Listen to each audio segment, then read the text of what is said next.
Well, happy Wednesday night. Welcome to Deep in the Plus. I'm your host, Rob Whiteside. Thank you guys so much for being with us. We really appreciate it. Welcome to WDWNT TV. If you have not been here already, please subscribe to this channel and definitely give this video a like. We would appreciate it. With me tonight is, man, he's the ocean to my shore. It is Mr. Patrick Hackett. What's going on, Rob? I'm ready to hit the beach. Dude, I am very afraid of you right now. I don't understand. Yeah. I will tell you, though, I almost did go bucket hat, and I thought, I can't pull this off, but yet you did. So there you go. And I froze my face again, so there's that. You know what? There you go. He's back. Yep. I just want to say this was an interesting pick, my friend. This week we're going to be reviewing Teen Beach Movie, and you were adamant about this one. You were like, "Hey, let's do Teen Beach Movie." Can I ask why? I thought that I really liked this film. It turns out, as we go through, I maybe just like the music. So we'll see. We'll see how that goes. Well, and apologies to our good friend Nicholas Cicero for not inviting him to this panel, since this film is right in his wheelhouse and on brand for him. So you know, I feel bad, but you know what? He's just going to have to find some other teen thing to do.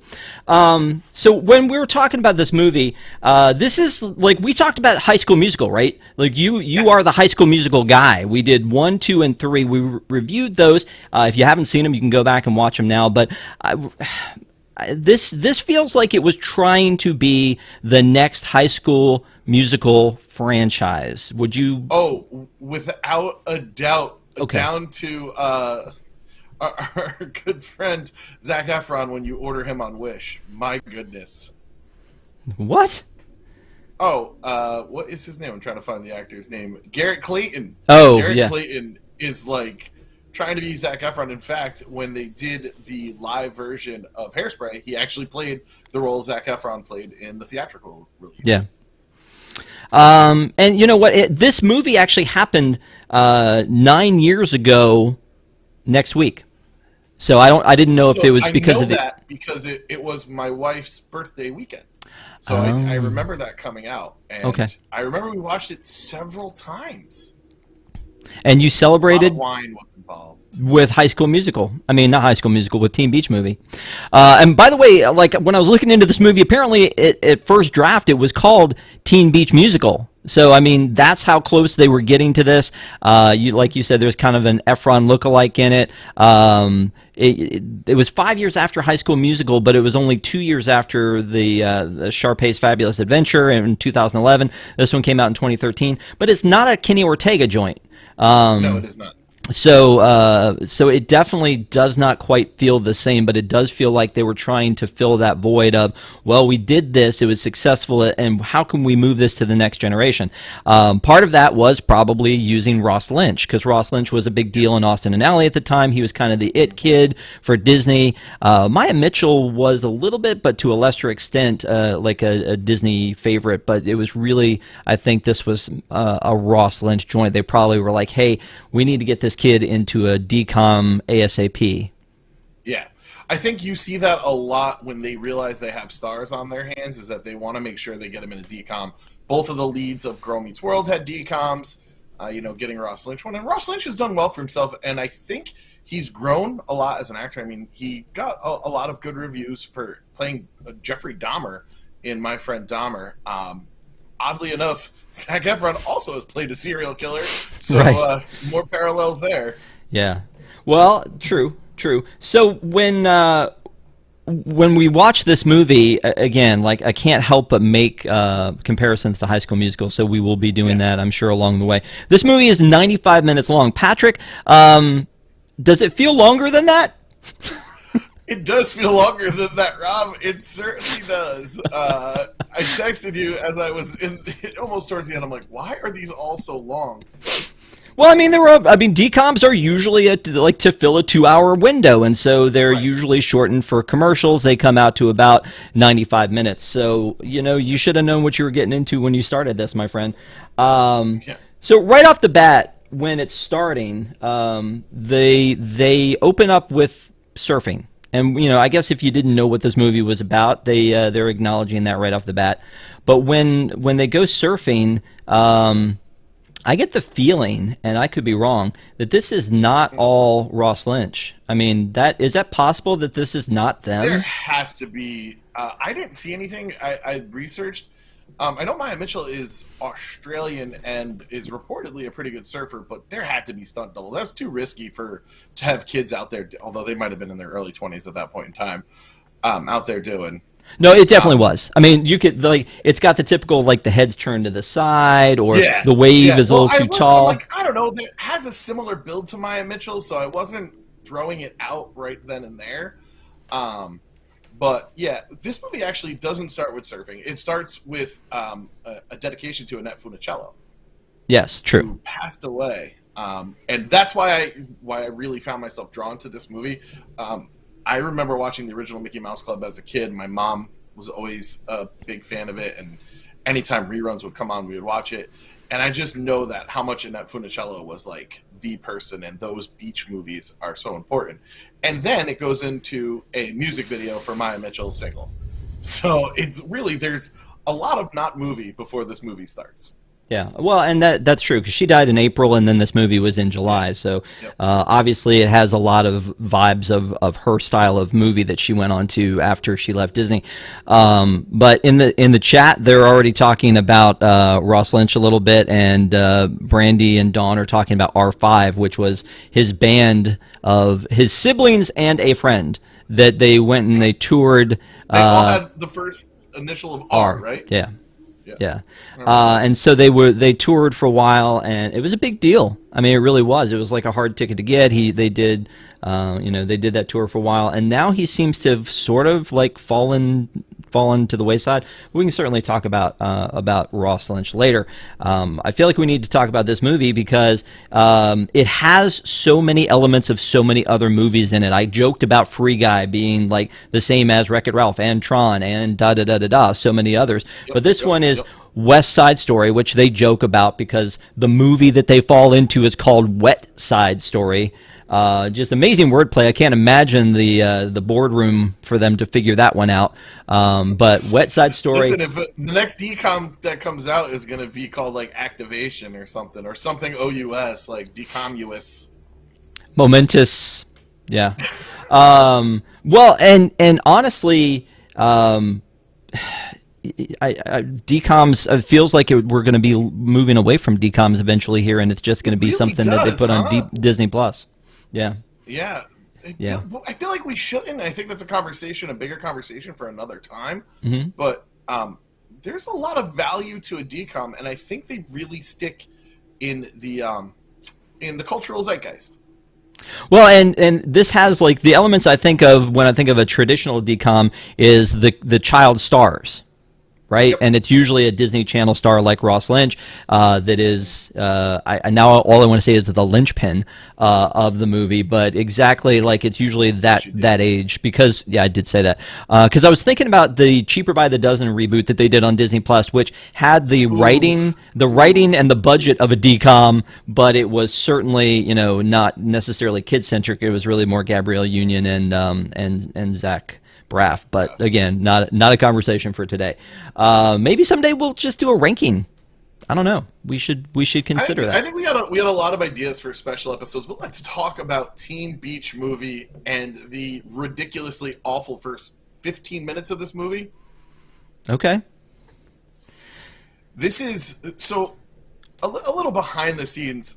I've learned about film and all that, and still in my heart of hearts, I want every movie to be filmed in the order that it goes, and I know that's not what happens, because it feels like in these first scenes, nobody, even the incomparable Barry Bostwick, knows how to act, and as they get going, it seems to come back a little bit, and they seem to have more fun with it, but everything feels really either hollow or overstated in these first few minutes, especially the where we get to the plot device where they go in the ocean and out of the other ocean. I'm going to argue with you that I don't think the acting it ever comes around.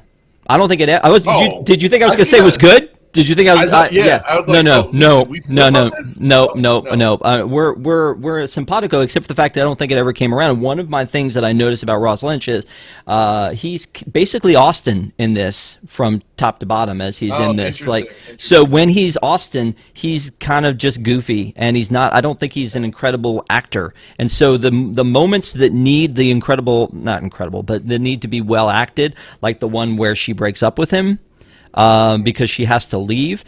Not well acted, and I think it's because that's not his wheelhouse. But when it comes to the dancing and when it comes to the singing, he nails it. I mean, More comfortable. he's better than most at that. And again, I think that's because that's what he does. He's in a band on Austin and Ally. He did the dance things. He was a pop star. So I feel like that's really more of his wheelhouse when it comes to that. I don't think that to I me, he feel never like he's came come around in out- the acting. I think he did in this, but also I think as he's gotten older, he's gotten better roles. You know, he had a very big part of the Chilling Adventures of Sabrina, People Speak Well, and like I mentioned before, my friend Dahmer. Yeah. But I think when we get there, I'll tell you exactly when I think the switch flips. Okay. Well, it's certainly not Aunt Antoinette, which, by the way, who came up No. with that name, Aunt Why Antoinette? wouldn't they just call her Annette? I don't know, Even but if it was Antoinette, reshoot it. yeah. But like, I feel like her acting is a little bit not acting. I don't know. These first 15-ish minutes feel like hours. You did say that. You did tell me that. You were like the first 15 and the last 15 are very painful because those are the ones where they're outside the movie. And a lot of things I think are like that. I think you're waiting to get to the plot device, and in this case, it's being inside the movie. The setup, is necessary though. You need to know that Maya has to leave, and that she made this promise to her deceased mother that she was going to go and make something of herself, and that's following in her aunt's footsteps to go to this boarding school, and she had everything perfect in this perfect summer, but she has to leave it because she has to grow up and be the person that her mom would want her to be. But Professional surfer is a highly lucrative career, and there's lots of people who do that. Okay. Not every path goes through college, you know? Well, I mean, that's fine, but that's not what we're talking about here. We're talking about the setup of this movie, so please stay on target. All right, well, I'll stay on point because we can do this a lot quicker in this movie if we just did like a Freaky Friday type thing. If they're walking, they break up, they're walking along the beach in different directions, and they're both like, I just wish they could see it my way. Lightning, lightning, lightning, and into the movie. Okay. Yeah, that's good. The script. You what? I said I punched up the script. You punch up the script. Good job. Yeah. Thanks. I mean, you could tell that there was something she wanted to tell to tell Brady the entire time. The Ross Lynch character is that she wants to tell him that she has to leave, and then she's like, "I love you too much to like have you hang on, so I'm going to break up with you," and so that happens, and then they kind of part ways, but then there's this big wave coming in, and so she has to go surf it just before she leaves to go away forever, and he knows she's going to do that, so they meet at the beach, and Pops is there. Then there's an awful, you were talking about bad acting, there's an awful acted so scene. The awful scene where they're all standing there, and he's like, "Oh, Brady, look at that cloud. This is not good. Brady, do you see that cloud? We got to get her in. Brady, that cloud looks bad. Oh, she's not paddling back. This isn't good." I mean, there's no like drama to it. That man was mayor of New York. How dare you? Bite your tongue. I got into this argument with my wife. She's like, he's not a good actor. I'm like, Barry Bostwick is certainly a good actor. He wanted a vacation on a beach. That's what Barry Bostwick wanted. He got to be in the DCOM. I'm sure like his grandchildren enjoyed seeing Grandpa up on the screen. But he is putting less effort in this than Ed Norton in his last two films. I think it was his Paramount contract. The Italian Job and The Score, if you want to watch a terrible Ed Norton performance. Yeah, so the Not on storms, Disneyplus. yeah, so the storms are getting bad. The squalls are coming in. They got to go get her. So Ross Lynch jumps to the rescue because let's forget the lifeguard for a while and just decide that he's going to go jump on a jet ski and go save her. However that worked. By the way, where did the jet ski go? You really froze me there. Yeah, it doesn't come with them. I don't know. That would have been great if they had a jet ski. That could have been a great plot point if the jet ski was there and they used that in the end of the movie. Well, not only that, but like when they come back, it's not there. Yeah, weird, weird. Who forgot the That's all I can Who think messed about. up the jet ski? I don't know. I don't know. That's why we're here, Patrick. We're here to talk about Oh, you know what happened? these things we'll in tie it particular. into a new Disney property. The Punisher came while they were out there, and he took the jet ski. Okay, if you think so. Or Mobius. Dawn in chat says Mobius took it, so it's a better answer than mine. Thank you. I'm thinking Baywatch music as I'm watching him, like, run to the rescue out there, right? And so he's like, Maya, you got to paddle in, and she's like, no, I'm got to ride this wave. And then so she goes to do it, and then falls in, and then he jumps in after her, and then when they come back up, they're in the movie. Yay. Wow. Yay. And we're still not at good acting yet. Still not there. So I guess you're in your Freaky Friday version, there would have been a better transition. So Yeah. By the way, let's look at this acting moment before we get into the movie. Okay. When she falls off and they cut to Papa. Oh, yeah, and he just goes, ooh. Ooh. Very The drama. The drama. 15 Yes. years of whatever Spin City was on the air. You were one of the. I mean, he most was in charismatic Rocky Horror actors. Picture Show. Oh wait, no, that's not a good. Yeah. He was also the voice of Thunderbolt in the 101 Dalmatians 2. Just so you know. So now they show up on the shore. They find out that, oh my gosh, we are in this beach movie. Yeah. So Still not good acting. no, still in the not. beach movie. I mean, it would be pretty awesome to be transported to your favorite film. I think that would be amazing. Yeah. Also, by the way, real quick, I love the clown car effect they have here with everybody jumping out of the car. Oh, and there's the boy. There's Tanner. What do we think of Tanner? I can't tell if the character is written really well or really poorly. I go back and forth because there's some moments that he really cracks me up with the low voice and the high voice and the random quotes of Shakespeare. Was that Shakespeare? No, it was me. My voice just got lower. Yeah. I don't know. It's so at this point we're in.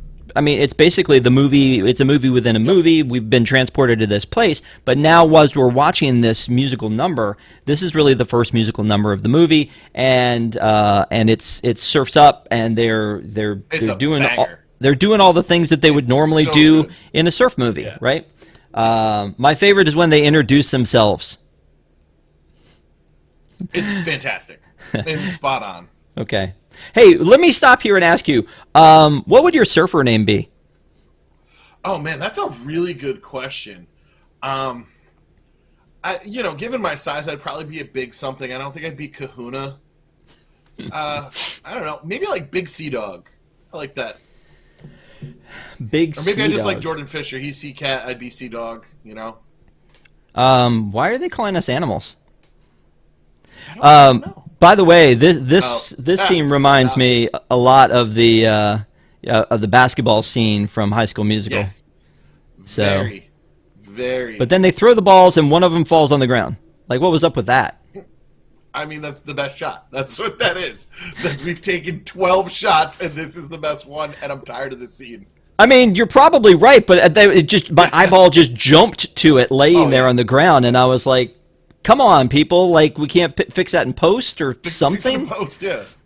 I mean, it's not like they were running around. It could have been pretty still. You could have matte painted it. I don't know, something just to fix that. But, yeah. It's just it's a silly scene, but like you said, it's a banger of a song. Yeah, Brady gets into it because this is his movie, right? This is his fantasy come true.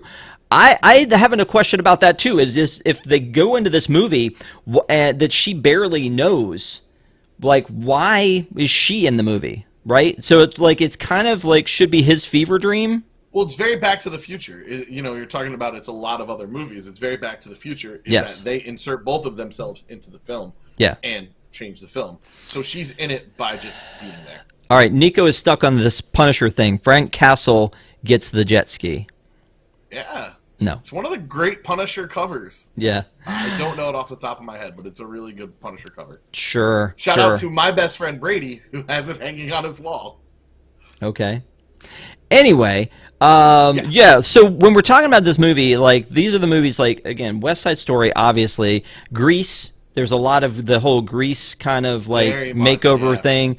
High School Musical, obviously, because it's like they were trying to recreate that moment. Gidget, like the whole beach movie scene. Well, I think that's why I like this movie, is that it sits as both an homage to that genre, which is a really awesome genre, which helped shape Hollywood. And you know, Annette Funicello is a huge star because of it. They're great movies. They're corny, and they're stupid, and they're fun, and they all end the same way, and it's a good time. So it's homage to it, and also it is, you know, sending it up. It's also parodying it. So I really think it works on two levels there. Okay. Well, so after they do their big beach number, they obviously go into Big Mama's, because Big Mama's is where it's at, right? Big Mama's is where everything happens. What a great name for a hangout. And Big Mama's is like the central point of this whole thing and of the whole plot, right?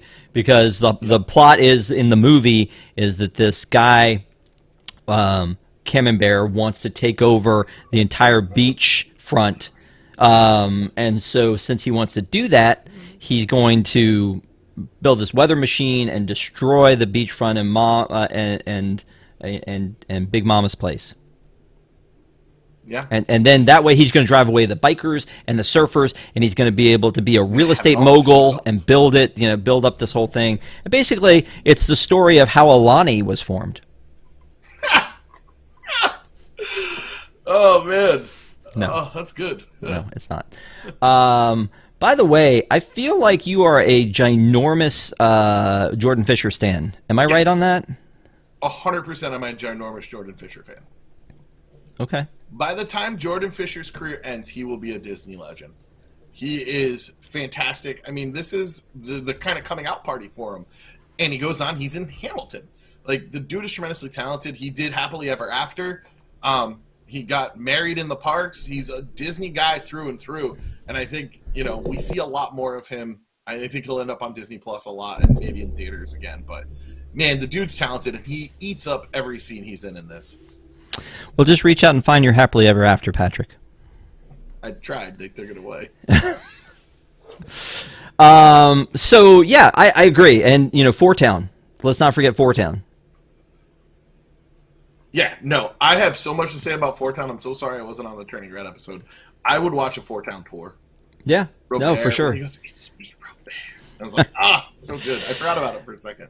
Hey, we have a super chat from Rosita. Hey, Rosita, how are you? I want to thank you, Rob, for making me watch this movie. Very sweet and very kind and very corny. But I love the show and glad to meet you in person. Missed you, Patrick. Yeah, so we had a little get-together down in Celebration, and we did Park Center Live there. Got to meet some folks, so it was great to meet everybody, William, Matt, Joe, Rosita, Jill, Wendy, you guys, and everyone else. It was a great time, and we'll talk more about that at another time, but loved being able to meet everybody there, and Patrick, of course, as always, you were missed, my friend. Thank you. I really miss it. The anniversary being around my wife and now daughter's birthday severely limits my ability to travel to these things. Well, again, thank you so much, Rosita. Very kind of you. We appreciate you. All right, so they're in the movie now, and they're trying to figure out like what's going on. Brady is all about it. He just wants to like live out his little fantasy here, as opposed to. I mean, wouldn't you? Yeah. No, I guess so. I mean, but then, Mac is just questioning the whole thing the entire time. But as they go into the Big Mamas, they find the surfers. The surfers are like, well, we don't really know what to do with you. But then the bikers come in, and then they do their, like, big biker number. So, Butchie, I think Butchie didn't get enough time in this movie.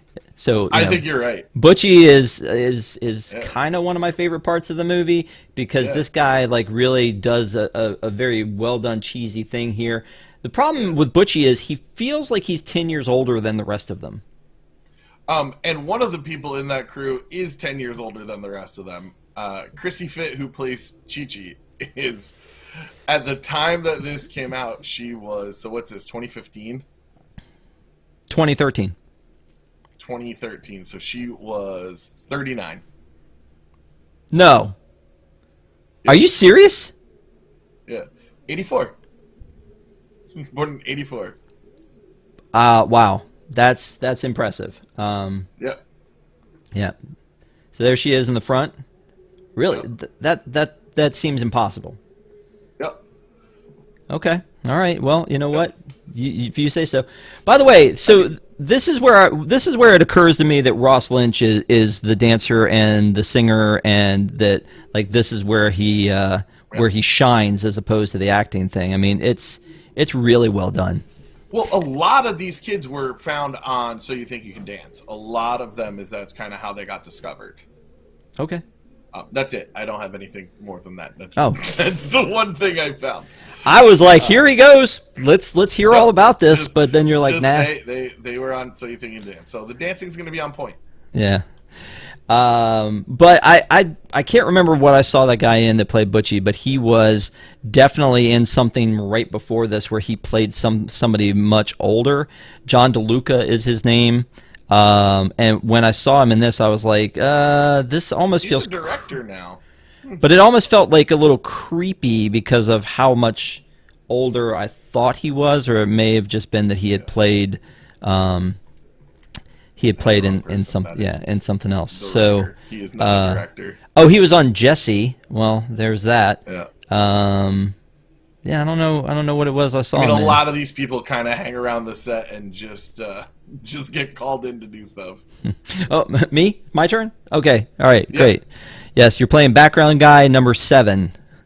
Okay. So it again, this is sort of a Grease thing now because of the bikers and the jackets. And here is where the acting switches. I feel like from here until we get to the weather machine, we're in good acting area. Really? Yeah. Yes. Definitely. Okay. Because they're playing their part. They're corny because they're supposed to be corny. They're playing their roles perfectly. Brady and Max slowly get into it too. Somebody in chat called Team Beach 3 is saying Team Beach 3 question mark? Sure. Let's do it. I mean, you got to finish the trilogy at some point, right? I mean, you've got High School Musical 1, 2, and 3. Didn't Descendants have a 1, 2, and 3? I think Descendants got a 4th, didn't it? No. Zombies is about to get its 3rd this Friday. So like, why wouldn't you finish off the trilogy here?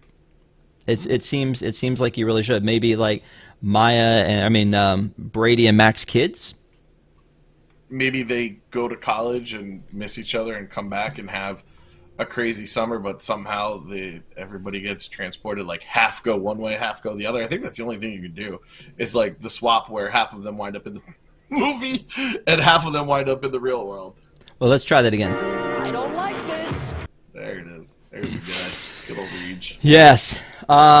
Anyway, so now we'll talk about the future of Teen Beach later, but right now there's none. Yeah, calm down. Teen Beach 3 is in chat. Calm down.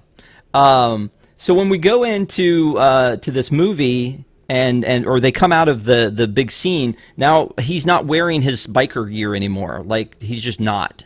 And then the bikers seem to have a lot of continuity errors. Disappeared. I mean, yeah.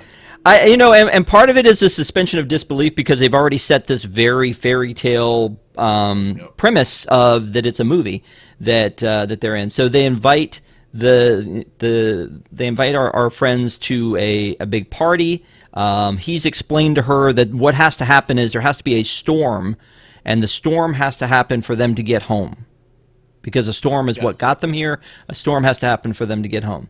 Then there's this weird situation where the surfers invite them to come back to Big Mama's for a shindig, and then all of a sudden it turns to night and they're in different clothes. It's a movie. Yeah. It's great. It's movie magic. But that doesn't happen in a movie. There's always a transition. Why wouldn't they have had like a transition? There was a wipe. Okay. You say so. So they go back into the bar, and they're is it a bar? Is it a beach club? What is it? Is it a sandwich shop? I feel like this is like the spot. You know, it could have drinks for adults, but it also has, you know, food and milkshakes. It's a hangout spot. You know. Do you think Kaylee Cuoco Every was beach in? town has one. Do you think Kaylee Cuoco was in the running for the character of Giggles? No, she was too old by this point in time. I mean, whatchamacallit has already started. Big Bang, right? No, but I'm just saying that like the girl who is no, Giggles. it looks like it. Yeah, it's like a Kelly Cuoco like clone actually. Yeah. Um, My darling sweet wife was comparing Jordan Fisher to Corbin Bleu, and I think Jordan is 10 times the actor. May not be as good as a dancer. Corbin Bleu is an incredible dancer, but like definitely a better singer.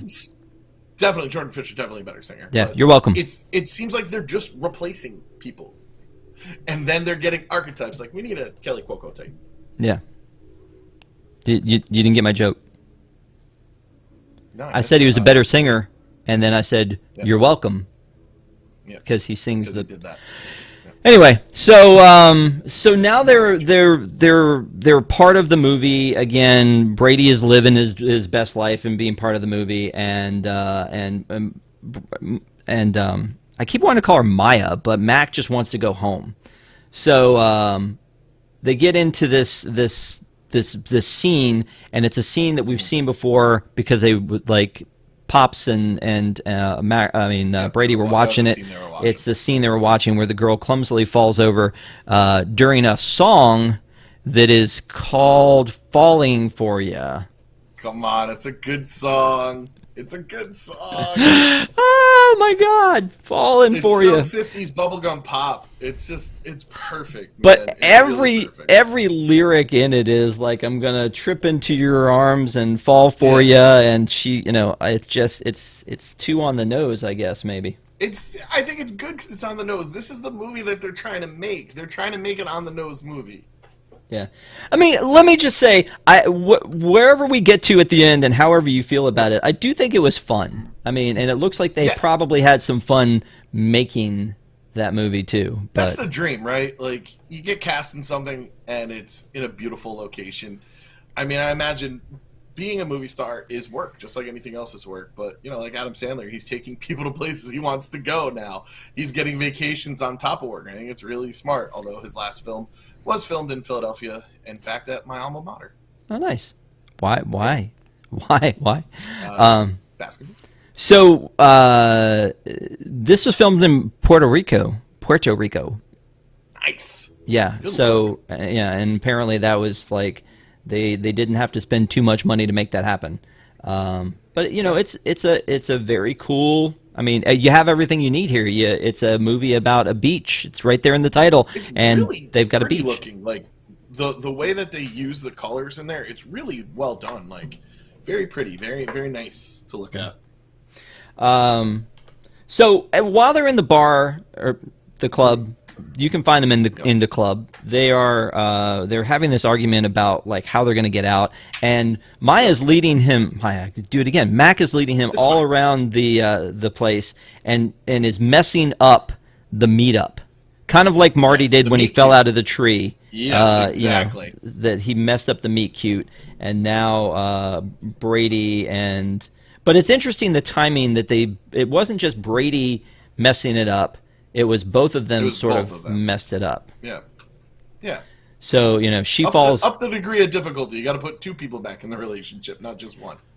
True. Yes, exactly. Yeah. So, so Mac falls into Tanner's arms, and then, of course, here's the falling for you where she does the spin off the stage, but this time it's Brady to the rescue. So... I mean, he could have just let her go. That would have. Well, it was only a 2-foot drop. She's exactly. Worst she could have done was broken a nail. Yeah, nice. But I hope everybody saw this movie and gets how inside all of this is. Maybe they don't. Maybe they're like, "What is Rob even talking about right now?" I don't know. So the really best part about this, and I think, again, this is good acting on Ross Lynch's part, is the going back and forth between I'm in a movie and a girl that I've clearly had a crush on for most of my adolescence, and the girl that I have really strong feelings for is behind me, and he's playing that kind of back and forth. I think he does a really great job. Yeah, and part of the whole movie meta that I think is really cool is when they mess up the movie and then the people in the movie, Everybody stops. they don't know what to do and they don't know why. Yeah, So they're just like looking over at them and going, okay, well, we've messed this up. Now what do we do? So, it's so good. yeah. What? Let's remember that you said that. Let's remember that you said we'll get it's there. so good. We'll get there. Okay.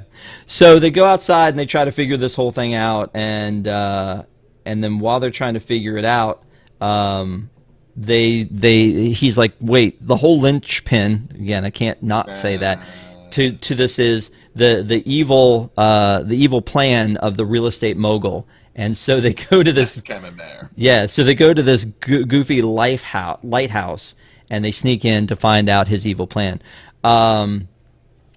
What's the dude's name who's Dr. Fusion?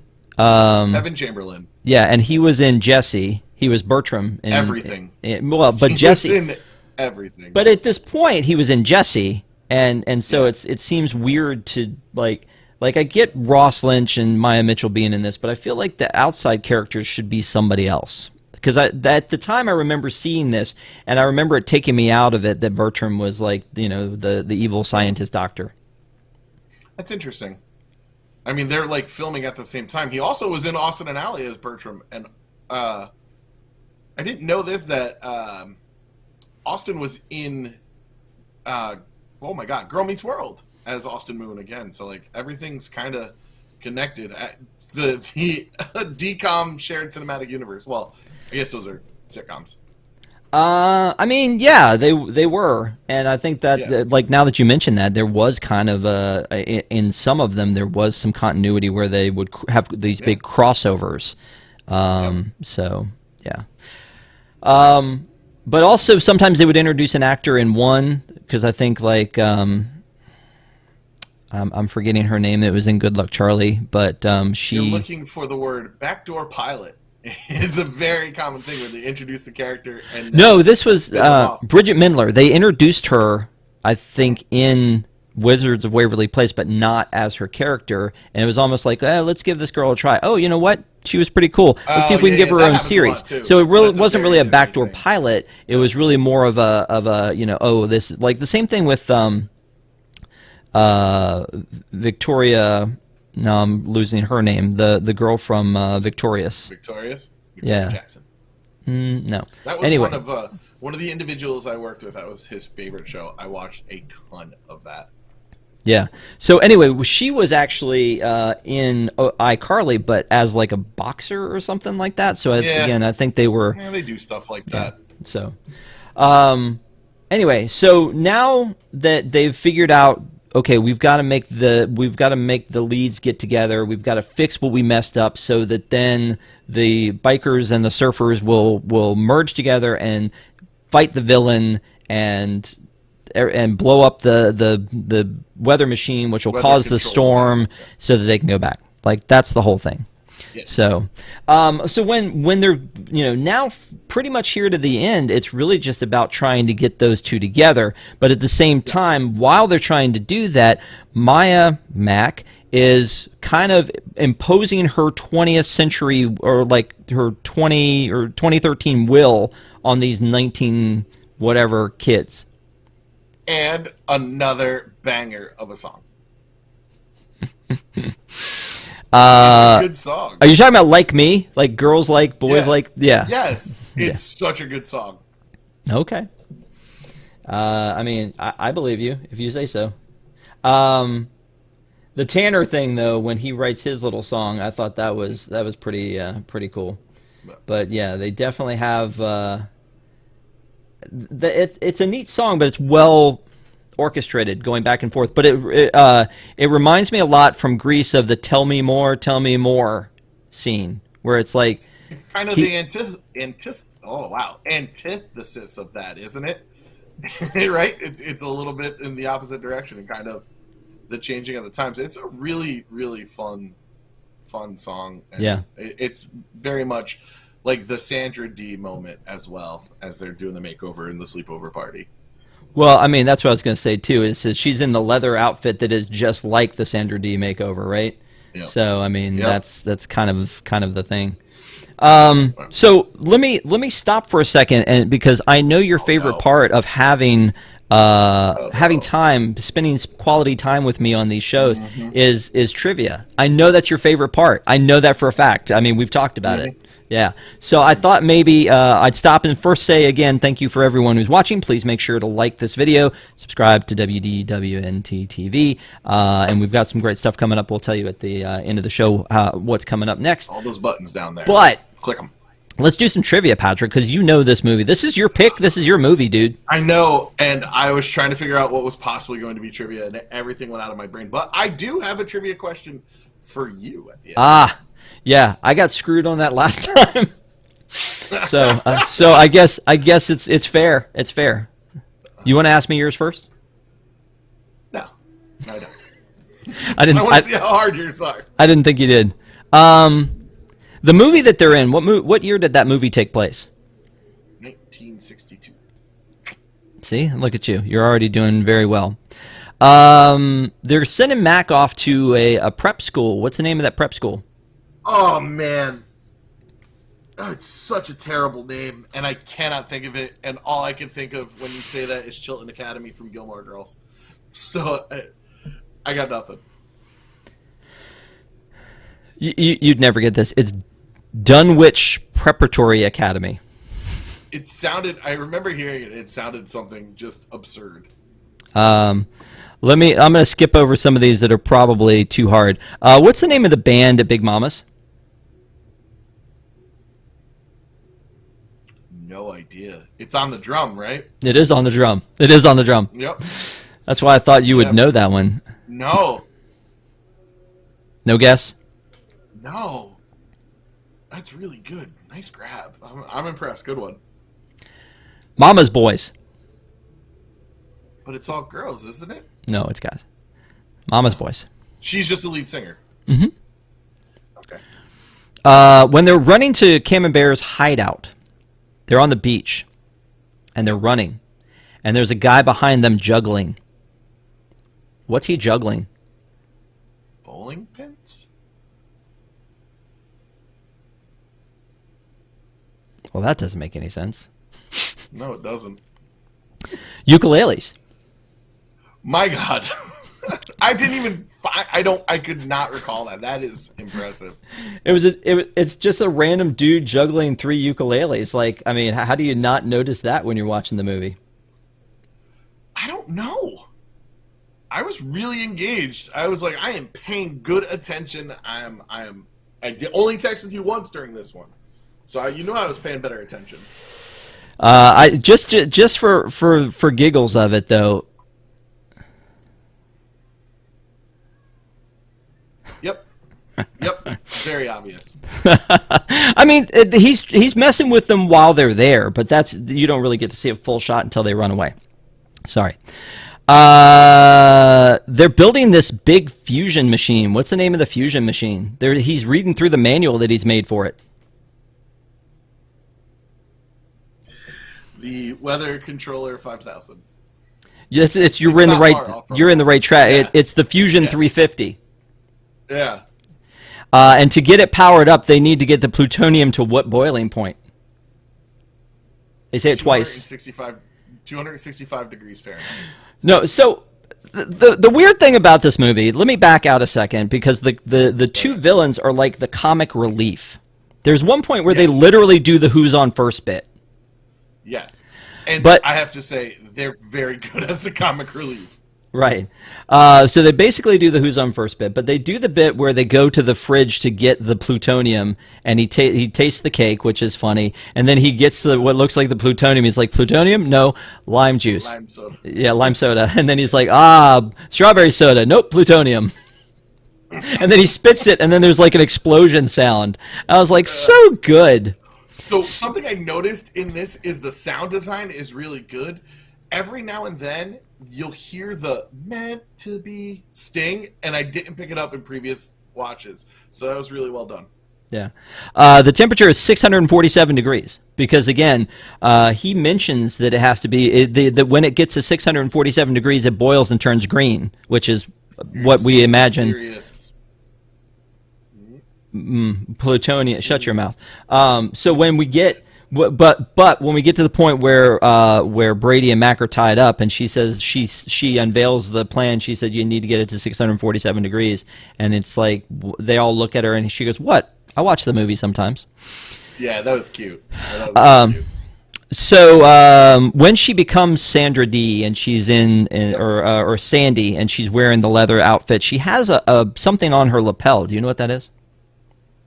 Is it the flower pin? No. No. It's a sheriff's badge for some strange reason. The world? I had no clue. That's funny. Yeah. I thought it would have been the flower motif that was like continuing through the movie. Like on the surfboard? Yeah, and the necklace. No, I was looking at that. I was like, what? Why? Why is that a thing? I cannot believe that. That's so silly. Yeah, it's here. Yeah. Okay. All right. One more. Yeah, sure. Okay. In their peril, and they're talking about this being Brady's favorite movie, he says, "At least my favorite movie wasn't what?" Nothing. Completely blank. Tarantulas on a Train. Yes. Oh my God. Yes. Oh, I remember that. Oh, good one. I had a couple others, but let's just go to you. What's yours? All right. So, Rob, within two, so I'll give you two in either direction. What number did this soundtrack enter the Billboard Hot 100? Enter the Billboard Hot 100. Yep.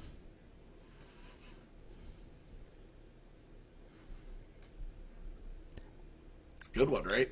12? You're not going to believe it. Oh, man, you're real close. 8. It debuted at number 8. Wow. Well, here's why this is interesting, because I work in radio. I went to one of our guys today who works in marketing, and I said, "Hey, by the way, real quick question. Can you get Jordan Fisher to be on my show tonight? Thanks." And he went, and here he is. He went, "Who?" But we were talking about Hollywood Records, which is the label that most Disney things are on. Not G-Force Records, as most people would think, but Hollywood Records. And he said that in talking to the Hollywood Records rep, that it's funny that most years, like the top music as far as sales goes is Disney soundtracks, whereas it's not the top played on radio. Because if you think about it, like the 2 years that Let It Go was such a huge hit, those soundtracks were like, top 10 forever. But you're not going to hear the Idina Menzel version. We did play, I think, the Demi Lovato version a little bit, but it never really did much. But that's why when you said that, I was thinking, well, it must have been that's good. That's must have been pretty high. Good thought process. Yeah, probably a lot of people. With the CD player still in the minivan for kids, you get a couple soundtracks thrown in there. Yeah, David Lung says, "Jordan who?" But David Lung also said he would choose the smoking refrigerator from News Tonight over me. So I'm still holding a grudge there. Yeah, wow, yeah, David. it's fine. It's fine. It's fine. So now they're putting together this whole this whole plan to get the two of them together. I mean, plot in the loosest term possible. I mean, yeah. I mean, the story we've already established that from the beginning of Act 2, I guess, or maybe the end of Act 2, the entire purpose is to get the two stars together again, which again takes you back to the future where he's trying to get them together, right? So I look at this and I think, okay, we're just waiting for that to happen. We're waiting to get them together, and there are a series of musical numbers, including like 18 versions of Meant to Be. Many versions of that get you there. Too many. I'm gonna go with too many. One of the weaker songs. Okay. In the film. Are you sure it wasn't "Cruising for a Bruisin'"? How dare you, sir? That should have won an Academy Award. Coolest Cats in Town, Surf's Up, Can't Stop Singing. I think Can't Stop Singing is the weak link. I get why. It's fun though. Yeah, I get why they did it. I get why they did it. Bad song, but yeah. Yeah. Like Me and Meant to Be, I think top two. Like Me is definitely top two. I gotta say, like, when I'm driving on a nice summer day, Surf's Up comes on. It's just, it's so good. Yeah. So anyway, so worst song?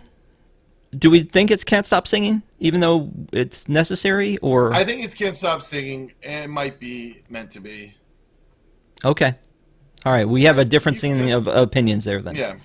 Um, Can't Stop Singing is bad, and it's supposed to be bad. yeah. But I feel like this is the Meant to Be is kind of the High School Musical. Let's wrap that one song Yes, throughout the thing. very good. Yeah, So, yeah. yeah. Good catch. Yeah, thank you. I appreciate it. Big Kahuna. So, again, I think that from this point to the end, it's really just about getting them back together. They get back together, or we get the folks together, and the way they do it as well, they realize they're not so different after all. Aw. Tanner really wants to ride a motorcycle sometime, and Layla really wants to surf. So, we're going to get It's these almost crazy like kids you together. can be multifaceted as a human being and not let one thing define you. Right. But the cool thing to me about this movie is there's some underlying thing that's been happening all along with Mac taking them off into the future, is that now they've decided that maybe they don't like where they are. Yeah. And it really comes full circle in two. Yeah. It really comes full circle in two, which I think it ends too in a very cute way. Yeah, so they get back to where they once belong. And they have the big showdown with the whole crew in the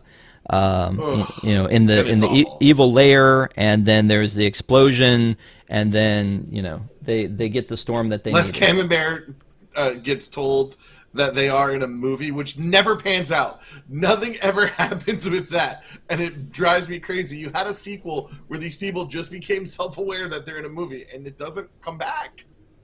Yeah. Well, I mean, they had to destroy the machine though, so that's the thing that's happening. And then they all scatter. This is very 50s, 60s beach movie here, like the kind of choreographed mayhem.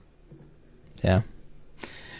I do like the Dr. Fusion, all the syringes in his pocket. I don't know what those are all about, but I don't know, man. I imagine sometimes with movies like this, people just see a prop and like, yep, that's mine, and that's part of my character. What did we think of this?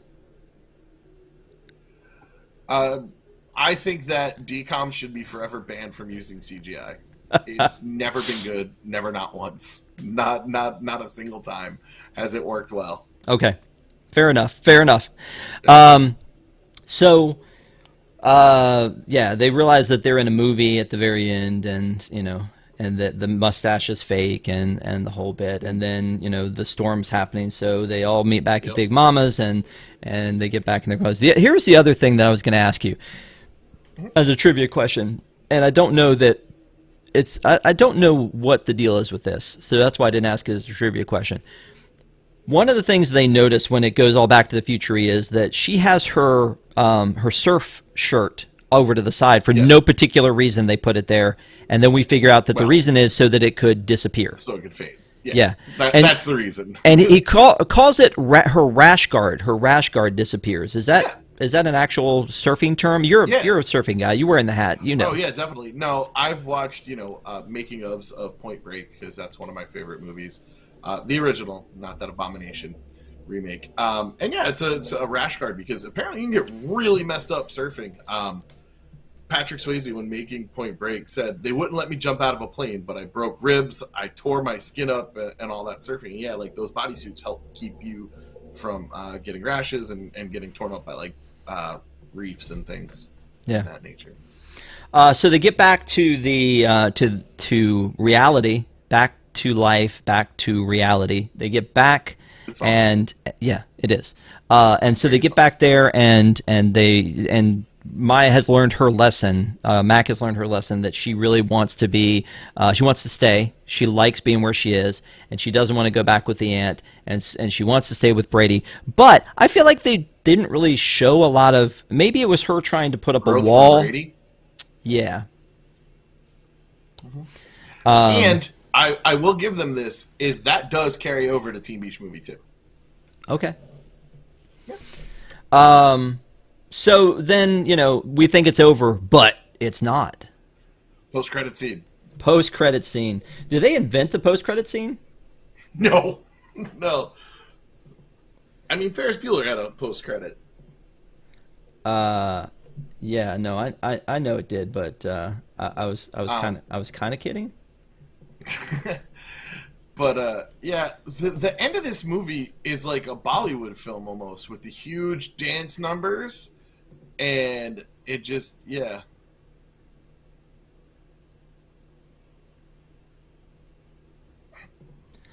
So what yeah. Anyway, only the lead characters get to come. No one else. That had to suck if you weren't on the call sheet for that. You're like, I guess this is the one paycheck. Okay. All right, Giggles, you can come, but only. Anyway. So that's the end, man. That's the movie. Yeah. That's how it ends, is with that. So it tees it up for Teen Beach 2, which, do we need to do Teen Beach 2? Obviously, we need to do Teen Beach 2. Okay, not soon though, folks. Not soon. No. We need a little bit of time I need here. a break. Yeah. I need a break. Look at I that. gotta do a good movie. Look at that nice logo. Do we have any Academy Award nominees that I can watch? Let's get real artsy here. Let's see what we can do. Well, so let me. It's on Disneyplus. So let me say. Well, I mean, Zombies 3 is coming up this Friday, but no. I've never seen those, and as a cheerleader, I feel like that is, an issue. Well, you missed out on Zombies 1. We may have to do like a Zombies 2, Zombies 3 sort of thing for Halloween, but let me just say that what we've got coming up, I'm really excited about. So obviously tonight, I've been looking forward to just spending time with you, Patrick, and just making the biggest mess you possibly can. The louder the better. And crushing cans as I try to pour myself. Crushing it, yeah. So Teen Beach movie tonight. Next Wednesday night we're doing Big Hero 6. Though Wednesday night after that we're going to be doing Anastasia, which is now a Disney movie because it came through 20th Century Fox. Yep. And then we're going into August. And for August, oh man, this was actually your idea to do a theme. It was. You wanted to do a theme month. And I was like, we've done theme months. We've done Halloween. We've done Christmas. But you're like, no. We need a real theme month. And the theme that we've come up with. You going to say it? Oh, me? Yeah. Lindsay Lohan. Lindsay Lohan month. I've gotten some flack about that, by the way, but I think this is perfect because she was the quintessential, everything Disney, for so long. So she did Freaky Friday. We're going to do that one. She did Parent Trap. She did Confessions of a Teenage Drama Queen, and she did Herbie Fully Loaded, which is now on Disneyplus. It's on the Plus now? It's on the Plus, man. So you're coming back for that one, right? Yeah. I'm going to say something very controversial right now, and because I'm not doing Freaky Friday, so I won't have, Parent Trap, so I won't have a chance. The Lindsay Lohan version is better than what's her name, Haley Mills? Is that her name? Miss Bliss from the original Saved by the Bell? Sure. Yeah, the Lindsay Lohan Parent Trap is better. Yeah. But okay. Herbie Fully Loaded, man. I'm excited. Yeah. Really excited. Yep, so that's gonna be fun. Nico the Greco says, so train wreck month. I see. You got to move beyond that. No. You got to move beyond that. No, this was important for the times. Like these were important movies, really. So, again, everybody said, oh, you should totally do Mean Girls because that's like the one she's known for later on. But that's a Paramount movie, so we're certainly not going to do that. But that's unfortunate. Yeah, sorry. It's just not a Disney movie. There's nothing I can do until Bobby Disney eventually buys. I was about to say Paramount? until Bobby C decides to leave some sort of legacy rather than tearing it all down. He's going to have to go buy Paramount. 3 more years of this guy. That's great. Terrific. I wouldn't. Hey, at least I can use all my DVC points now. Yeah. True. Oh, we didn't talk about. Did this ever have anything in the park? I was hoping that you had something. Anything? I don't think. I think it was part of maybe there was a Disney Channel Yeah. There was a Disney Channel show. Let's see. Yeah, you're right. I usually Because do. I was like, oh, I'm going to be excited if Rob says it had something in the park. No, it was feels probably like one of Typhoon those. Lagoon would be such a good place to have put something, even if it was like a Teen Beach Movie dance party. There was actually a dance party. Yeah. So it was Okay, the so I kind of remember that because I was at the network at the time. Yeah, I've been here for 10 Typhoon years. Lagoon. Yeah, You're right. You're right. It was the Teen Beach Movie beach party at Typhoon Lagoon. Look at that. Yeah. My memory came through.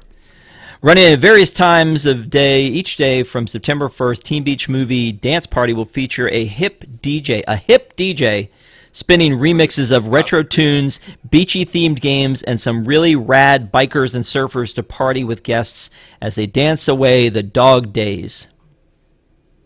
So, yeah, there's how you got that. So, yeah. Other than that, no, I don't think there was anything tying to the parks, but yeah. So now's the time. Again, thank you guys for watching. This is the time. This is the moment. To say goodbye to all our company? No, we're not quite there. This is the time where the people need to hear from you, Patrick. This is why they've suffered through this past hour, because they need to know. Like, we've talked about this movie, we've talked about the music, we've talked about its impact, but what I haven't heard, like, point blank from you is, would you recommend this movie?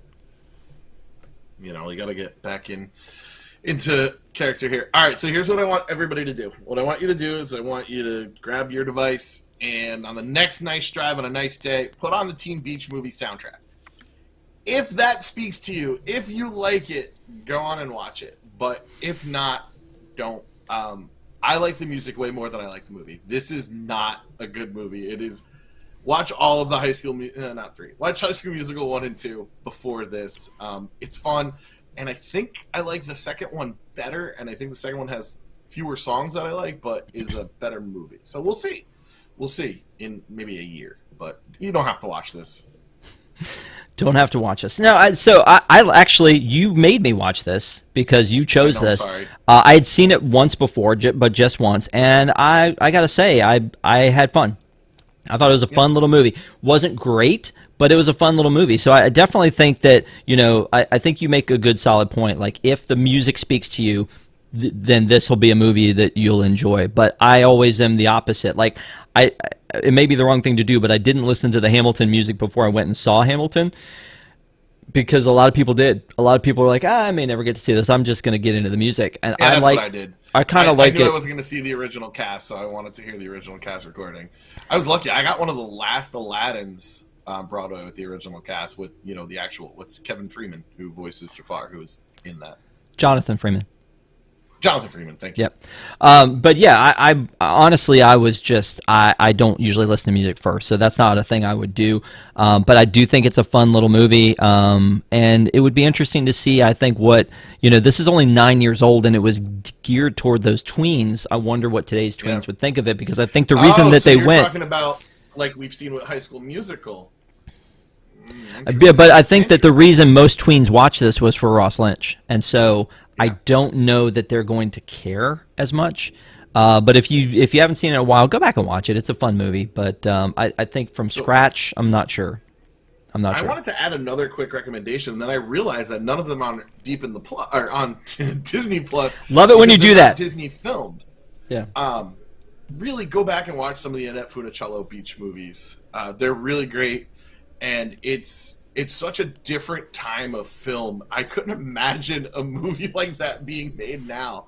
I mean, it's either a blockbuster or something prestige, and there's really very little in between. So it's a fun thing to watch those old school beach movies.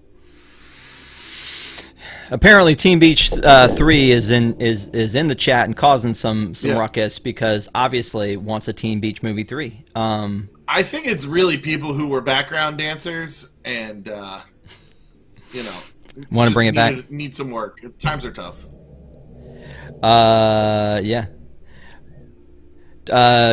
Tony Stank 1138. My son said he hated it, but boy did we watch some Austin and Ally all the time. Yeah.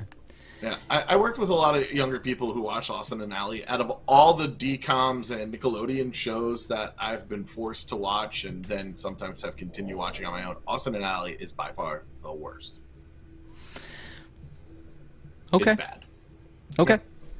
Well, I appreciate it, and again, thank you guys for watching. If you would maybe once the video is over, or maybe give us a comment and tell us what you think of Teen Beach Movie, and also let us know if you think we should do Teen Beach Movie 2 at some point. Again, we got a lot of content coming up, so you know, we'll if we end up doing it, we'll try to fit it in as soon as we can and get Patrick back, because now he has taken the crown. Do it next summer. He has taken the crown of High School Musical, and he's put it on a box, and he's taken out his beach hat, and now he's we're eventually going to have to do Sharpay too. He's the Teen Beach Movie guy too. Well, that's why I said you put it in the box. You didn't get rid of it. You put it in the box. Yeah, and you didn't put it in trade the box. it in. And you keep everything in the box. Yeah, You don't everything. Take things out of the box. Yep. Yeah. All right. Thanks, Patrick. I appreciate it. All right. You're a fun guy to do these with, and I always appreciate you taking some time to do it. And you'll be on Park Center sometime soon, but not this Sunday. No, soon. New Park Center, new time. Hopefully it works for everybody. Please give us feedback on that. Yeah. It works great for me, although my daughter's been staying up past 9 lately, so... Yep. So we've got Disney Entertainment News today. If you haven't watched it, go ahead and go watch it. It's up now. And then also on Deep in the Plus was tonight, and we're going to have Park Center coming up next Sunday at 9 p.m. at its new time on this channel. So again, please make sure to subscribe, like this video if you haven't. We appreciate you.